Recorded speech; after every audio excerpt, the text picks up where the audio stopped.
सदर असफ अली जरदारी साहब ने और शहबाज शरीफ साहब ने ट्रंप साहब को जो है नोबेल प्राइज देने का बयान दिया था, तो आप इस सिचुएशन में आप क्या कहेंगे? ये तो मजाक है। ट्रंप ने, ठीक है, ट्रंप ने इंडिया और पाकिस्तान के आपस में वो सीज फायर करवाया, वो तो ठीक है, वो तो सही है, वो तो इंसानियत है। मगर अभी इसी मामला को देख के उनको अपना स्टेटमेंट विथड्रॉ करना चाहिए। अच्छा, दूसरी बात यह कि अमीर बख्श भुट्टो साहब के पास बिलावल भुट्टो गए हैं, ताज़ियत की है, और अमीर बख्श भुट्टो गए हैं, बिलावल भुट्टो के पास ताज़ियत की है। तो इस ये जो है, इसको कैसे देखते हैं आप रिलेशन को? आपको भी इनके बीच में नहीं होना चाहिए? वो आपस में आ गए हैं इतने नज़दीक। अमीर बख्श हमारा ना सिर्फ रिश्तेदार है मगर बहुत अच्छा दोस्त भी है, और हमारा वालिद, शहीद महरूम वालिद का भी बहुत अच्छा दोस्त रहा था।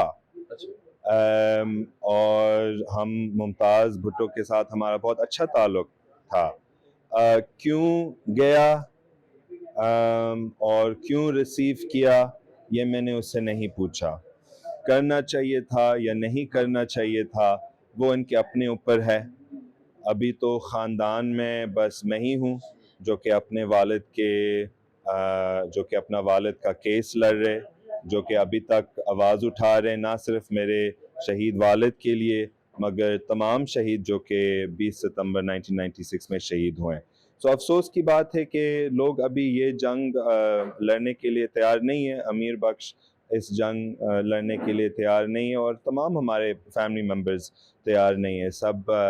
शायद सब थके हुए होंगे। अच्छा, या ये कोई इम्कान है कि आपके और बिलावल के बीच में ये दूरियां खत्म हो जाएं? अब कोई इम्कान है?